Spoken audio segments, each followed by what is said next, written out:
Now on News Talk 105.9 WMAL. O'Connor and Company. 6:06 now, Tuesday morning, chugging along here and getting you where you need to go with all the traffic information. I know it's a rough one out there, especially if you're a Maryland commuter. So we'll continue to give you updates with Jamie Whitten every 10 minutes on the fives. Also at 7:05, we're going to check in with the producer of a brand new movie about Mother Teresa. It's called Mother Teresa and Me. It's being put forth in a bunch of these, film festivals and stuff. And it's coming up. The nationwide release is October 5th, so we're going to give you a little premiere on it. 7:35, batten down the hatches. It's the great one. Mark Levin, his brand new book. It's available today, finally. After months of, it's already number one on Amazon, so we're not going to do much help. I can't claim credit. I like to claim credit when we get a book to number one. Well, I ordered it. It was mine that finally put it over. Right. My order finally put it over. The book name, The Democrat Party Hates America. Mark Levin at 7:35. 8:05, Representative Andy Harris. And at 8:35, we're going to check in with Brett Desovic from the Timcast Pop Culture Crisis Show. Talk about this Russell Brand situation. Great lineup. Yeah, can't wait. All right, so Julie Gunlock. That's Julie Gunlock. Hello. I'm Larry Connor. I didn't introduce you. I know. I don't want people to think that you're still thinking of Dana Bash. Someone else. That you're Dana Bash.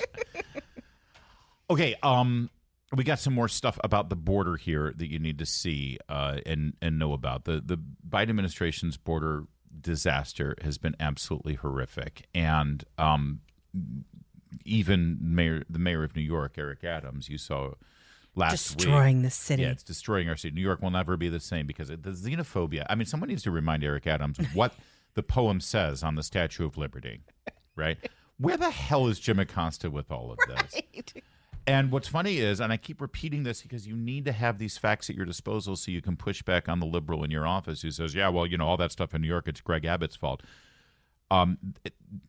Eric Adams himself said that they're dealing with 20,000 illegal immigrants a month. Yeah, boo-hoo. In the past year, Greg Abbott has sent a total of 13,000 total to New York. Yeah, all right? boo-hoo to New So York. where are the rest coming from? Right. It's the Biden administration that's the problem, not the governor of Texas. And by the way, as soon as somebody is in this country illegally, they can travel wherever they want. So, of course, they're going to go to New York if they have family in New York. And New York is the biggest city in America, so clearly they have family there. But Eric Adams would say, no, this should just be Texas's problem, right? And, of course, all he's doing is he's not asking for the policy to be changed. He just wants Greg Abbott to stop busting people, and he wants more money from the Biden administration. Well, Lieutenant Governor of Texas, Dan Patrick, was on the Sunday shows this weekend, and he addressed this head on. For our state and for America, in most big cities now around the country, they see people here illegally on the streets everywhere they see them. And I've been saying this, and I know we've talked about this, Lawrence. I've been saying it a long time. We are now approaching a moment where we have between 10 and 15% of every person in America being here illegally. Before Biden came into office, we had between 25 and 30 million people here illegally, according to the MIT study and my own records that I keep.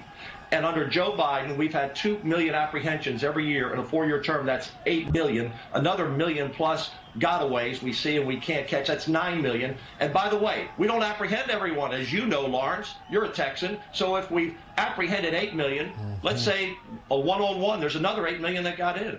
And so they're making this crisis, and this is by design. They want it to be so overwhelming that they're forcing the issue of what they call comprehensive immigration reform. Because every time this issue is raised, and they know they're on the wrong side of it, they say, yeah, we'd love to fix it, but we need Republicans to meet us halfway and give us comprehensive immigration reform, which means amnesty, which means let all these people vote because they cynically expect them to vote for them. Latest video of Bill Malugin, who covers the border for Fox News, shows an extraordinary scene where border agents, under the new Biden rules and regulations, are basically releasing illegal immigrants into the country right at the gate, right at the wall that Trump built. And listen to what they say. Take a look at this video out of San Diego yesterday afternoon. What you're looking at is 3 unmarked white Border Patrol buses. They pull up and they start releasing several hundred illegal immigrants to city streets and sidewalks in San Diego across from a transit terminal. People were on this bus from as far away as China and Pakistan. And keep in mind, these buses are not from Texas. They're not Greg Abbott's buses. These are the Biden administration's buses. This is Border Patrol mass releasing people. You can see handfuls of them are standing around not knowing where they are, what to do, where to go next. And there was a remarkable exchange between one migrant and a Border Patrol agent as he asked the agent, hey, am I okay to travel to Chicago? And the agent says, yep, you're good to go. Take a listen. You're free to go. You can call anywhere you want. You're free to. Okay, it's no problem if I go to Chicago. Anywhere you want. You're free to. You can do whatever you want. You're free. And don't forget the Democrats when, Greg Abbott would send, 4 people to be dropped off outside the VP's office. They were like, or Martha's Vineyard. Right. That's human rights violation. That's right. So obviously these people are confused. They don't know where they are, but that's fine if Biden does it. Yeah, right? putting them in San the media Diego. doesn't have that same narrative of this poor person doesn't know where they are, is confused where they are, doesn't know what the rules are. No, none of that. This is just glossed over. It's just an ongoing disaster. It's an absolute ongoing disaster, and it's all and you know me, I don't like to always point fingers on a partisan basis, but I'm sorry, this is all, and I mean all, 100% the result of Democrat policies in this country. Republicans are pretty clear. There was a time when Republicans were wishy-washy on the border. No more. We're very clear on border security and what needs to be done with people who are in this country illegally. There's another video that came out. It's on Twitter, and I'll retweet it. But it's some footage from the Ajo, Arizona sector of the Border Patrol, where hundreds were kept in custody, and they were literally put in cages. Yeah. And in the sun. Okay. And look, I know that this is very difficult for the Border Patrol, and so I have a lot of sympathy for them. But again, where's Jim Acosta? Where's AOC? Where are the people screaming about people being put in cages? This is the Biden administration. This does seem rather inhumane to me.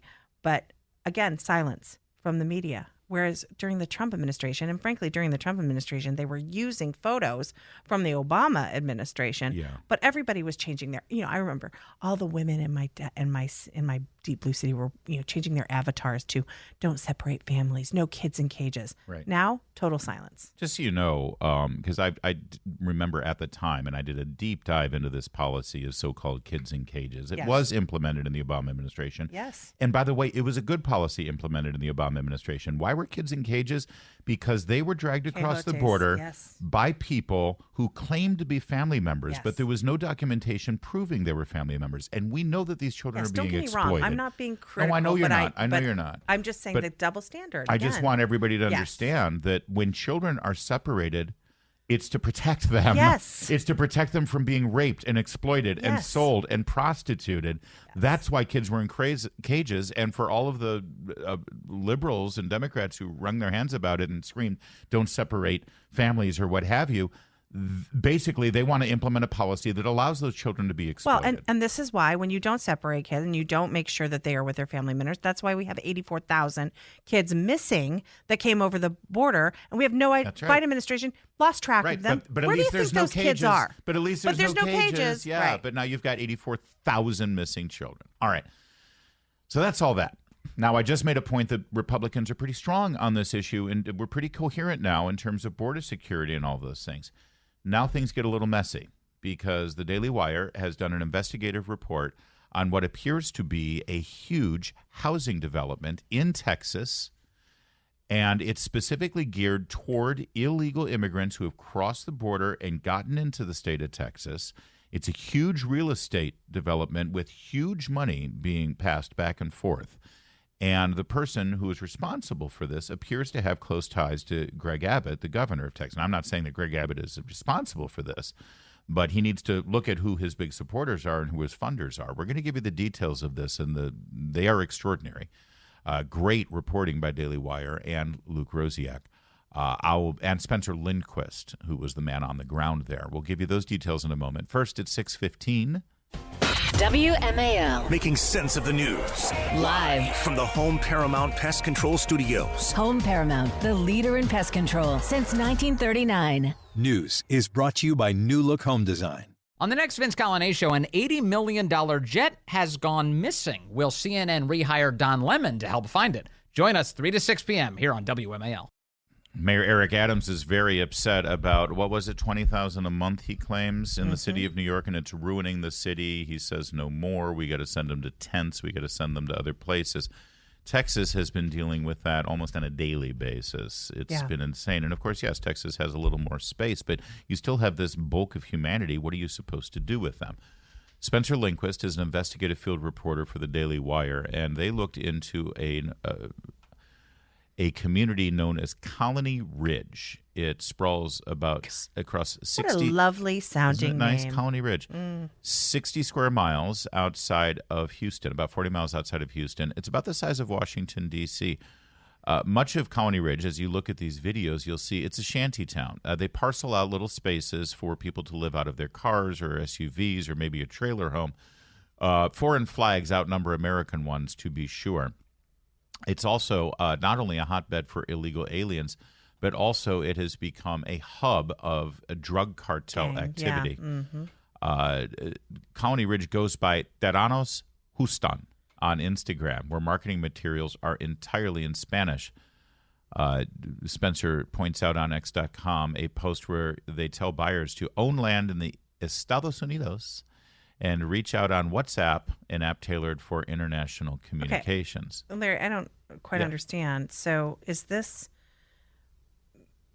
a planned community? For instance, during national disasters, American Red Cross actually gets involved to provide housing under a declared national emergency. Is this, when you say shantytown, it sounds like, and I'm looking at the video coverage here, it does not look organized. So right now it's a shantytown in terms of people getting these plots and then they're living on them in their cars or in their things. But then they can start developing that space too. And they do purchase it. This is actually owned by a developer named William Trey Harris III. And he says in a Center Square article that buyers can purchase land via ITINs. This is international an individual taxpayer identification number. In other words, you can borrow money and purchase land without a Social Security number. Now, you and I, we can't do that. You know, you want to buy land and mortgage and get a mortgage and everything, you have to have a Social Security number. But here, if you've got an individual taxpayer identification number, which is the number that's handed out to people when they get into the country illegally, sure, you can finance it, no problem.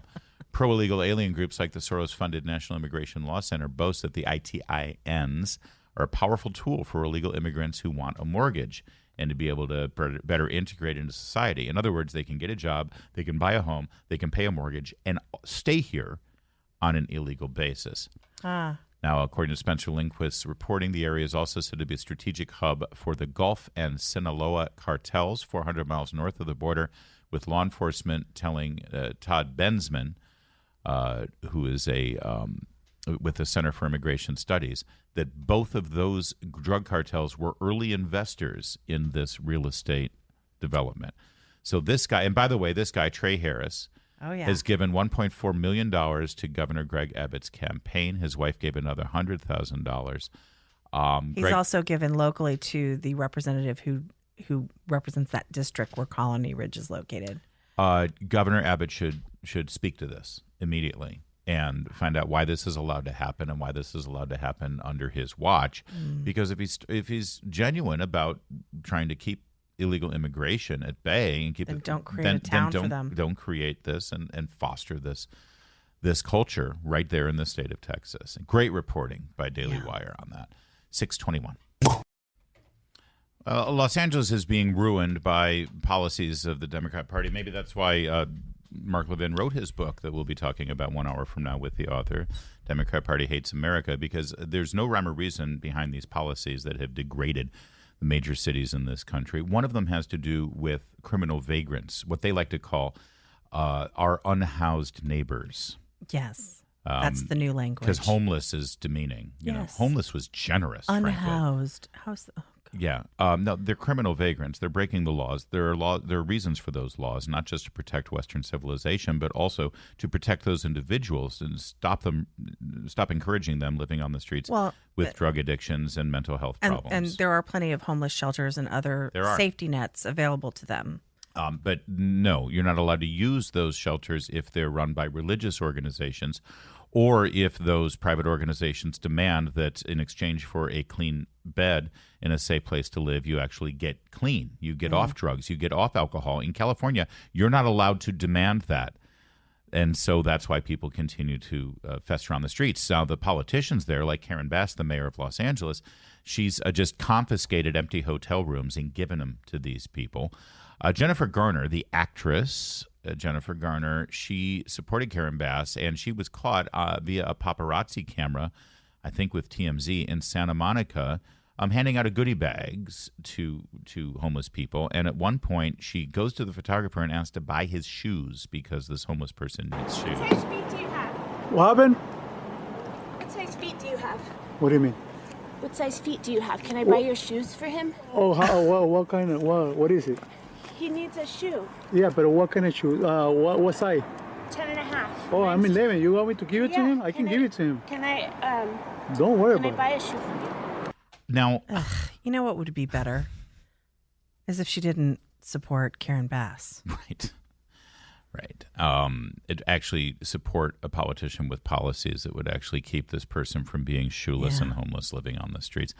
Listen, I'm sure that her heart's in the right place, but it's completely misguided and it's different. Well, listen, I do believe in private What charity. if Jennifer ever connects the dots? Yeah. Oh, maybe these policies are creating a situation where and it just seemed so staged and actressy. Mm-hmm. It's 6:30.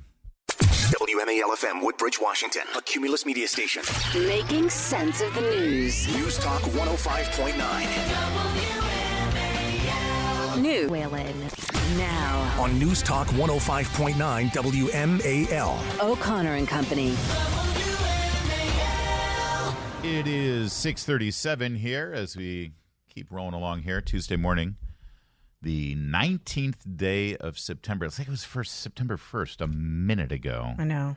We're just flying along here. Coming up at 7:05, we're going to speak with the producer of a new movie about Mother Teresa. 7:35, Mark the Great One Levin. His brand new book hits today. Buy it. Get it. The Democrat Party Hates America. Already number one. 8:05, Representative Andy Harris of Maryland. And then at 8:35, Brett Desovic. He's the pop culture editor there with the Timcast YouTube show. What's the word? Show. Yeah, I guess. Yeah. Well, no, because Timcast has more than just a show. He's got I a know. whole network. Empire. Empire. Thank That's you. better. Sorry. Media empire. Thank you. All right. Congress is back in session, as you know, entering their second week here. They're about to go in recess again. But they need to work out their budget. They need to work out a continuing resolution, I suppose, if that's what we're going to do again, which we were promised we wouldn't do. But, yeah. Just the way now. And right now, the short-term funding deal that they're proposing for the Senate has already given signals that they are going to reject it. Here's the thing. Democrats are quite sure that a so-called government shutdown works in their political favor. So they don't care about the troops. They don't care about people who rely on whatever the government is going to give them. First of all, the government shutdown is never really a government shutdown. But whenever the headlines show that the government is shut down, they're always going to be able to blame Marjorie Taylor Greene and Kevin McCarthy. And they know that. They know that they've got it in there. Yep. And Kevin McCarthy's, how many times do you have to say, no, we won't win with a government shutdown. So here's what we're proposing. We're trying to get things going. And Democrats are saying, no. So that's where things stand right now. Yeah. Andy Harris, by the way, coming up at 8:05 to talk about that and find out what the strategy is with regard to that. Ted Cruz, the senator, said yesterday that he thinks it's unlikely for a government shutdown to happen. The deadline. It's unlikely to prevent a government shutdown from happening. He says it's very likely that that's exactly what will happen because of the rhetoric that he's hearing. He's seen one or two of these. Yeah, and he echoes what you said. It's politically in their best interest, Schumer and Biden. So he says, I don't think we should have a shutdown, but I think that it's very likely. Yeah. And the reason is that Joe Biden and Chuck Schumer both believe politically it's in their best interest to have a shutdown, and so they'll force it. That's right. So that's what's going on in Congress. Do you care about get to the good stuff. Yeah, Lauren Boebert. Lauren Boebert. You did not. I did. I've been waiting to say that all day. Well, that dress. Why? You know that I'm a 12-year-old boy at heart. Why are you? Like, I know. I'm usually enticing trying to me with this, trying to keep me at bay. I couldn't believe yesterday all day we didn't say Lauren Boebert. No, because I've got this Because you're much discipline left. Congresswoman Lauren Boebert, who is in a very tight district, not a tight dress, although she was in a tight dress as well. Is in a very tight district. She barely won re-election this last time around. They hate her. The left hates her. Democrats hate her. And maybe that's what's going on with her. She's like, you know what, this is. But if she'd just been a prostitute and lived in Virginia, the Democrats would love her. That's right, exactly. So the follow-up on the story that we told you yesterday with the amazing dress she wore to the theater to see Beetlejuice. You are trying so hard right now. Yeah. You're doing great. I'm not going to say it. You're doing great. She looked fabulous, but she was making out with her boyfriend a little bit, and there was a little bit. There was a handsy situation going on there. Yeah, there was a kind of a massage. We'll put it that way. Somebody sent me a great meme that had a picture of John Fetterman, Mitch McConnell, and Lauren Boebert. 3 members of Congress who all had a stroke this year. Anyway, Lauren Boebert, who I like a lot. Okay, yes. But she's just, her boyfriend, the guy who was there, taking care of business there in the district, Quinn Gallagher. The masseuse. He is a co-owner of a bar, the Hoochcraft Cocktail Bar. Oh, God. Apparently now people are going to Yelp and just throwing horrible reviews on there about the Hoochcraft Bar. And now apparently the tension coming out of this Beetlejuice situation has reached a point where this relationship is insalvageable. That they're unsalvageable. They are breaking up. The love affair between Lauren Boebert and Quinn Gallagher, owner of the just when this was headed for a Hallmark movie. I mean, let's face it. Clearly, based on the video evidence, the relationship had progressed to a certain point. And I guess getting a double was enough for him because they're just going to have to leave it at that. They are breaking up. He's a Democrat, by the way, and has hosted at his lounge, the Hoochcraft Cocktail Bar. He has hosted like drag queen events and things like that. Huh. Wow. So, she was really. So there is a lot of pressure on Lauren Boebert. It's like, listen, you're a Republican, you're a conservative, family values. What's going on here? Right. Exactly. Well, she's also divorced and he was not married. Right. And so, as we know, some politicians don't wait for those things to be finalized. So at least we can say that. Lauren Boebert has spoken out about this and revealed this, of course, to her favorite and most trusted news organization, TMZ. And she has said, ultimately, all future date nights have been canceled. I have learned to check party affiliations before you go on a date. So there you go. Everybody who's saying that this was inappropriate, he was doing most of the inappropriate business here. Did they not have a conversation before the massage? I guess not. Apparently she didn't know exactly. So What maybe he was a plant. I wouldn't put it past Democrats to just say, all right, get him with this one. Do this thing. That could have been it. You don't know. You don't know. All right, say it one more time. Boebert. It's 6:43. Unbelievable. So the Minnesota public school system has announced that they have 30% chronically absent students from their government-run schools. Now, that's double the pre-COVID pandemic rate of 15%. Chronically absent means obviously it's just ongoing, systematic. These people, that's 30%, 1/3 of the students in their system. By the way, of course, they get full federal funding from the Department of Education for all those kids, whether they show up or not. That's part of the grift. But as our friend Bethany Mandel points out on social media when focusing on this, we told kids school wasn't essential, and they listened. We had over 2 years where elected officials said that, kids should stay home. Teachers should stay home. Nobody should go to school. Oh, you can go to the grocery store. You can go to a bar. You can go to a strip club. But school is too dangerous. That's non-essential. Let's just do the essentials, like a strip club, and we'll keep those open during the pandemic. And kids get the message when these things happen. And I wonder also, by the way, how many parents basically got that message too and just said, yeah, take the day off. I don't care. Do your own thing. Well, we had the media is made up of, people who make money and were able to stay home with their kids, right? They worked from home. Yeah. And they were able to stay home with their kids and make sure, as Mary Catherine Ham so brilliantly put it, Zoom butler their kids through. This is what me and my husband did. We were sort of hovering. That's why we pulled them out of the public school, frankly, because we started to hear what they were teaching these kids, and we were part of a group of people who were able to monitor things. There were a whole lot of people in this country who have jobs that are not salaried; they're hourly. They had to go to job, or they were essential workers. So they had to go to their work, and they had to leave their kids at home. And you're asking an 8-year-old to log on to Zoom? Yeah, I mean, horrific.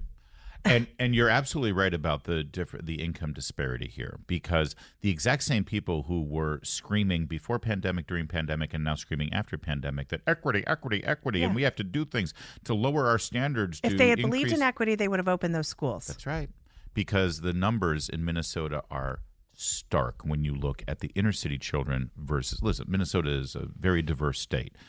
You've got the inner city in Minneapolis and in St. Paul, and then you've got suburbs, and then you've got rural. Guess what? In the suburban areas and the rural areas, kids are doing a lot better. But get this stat.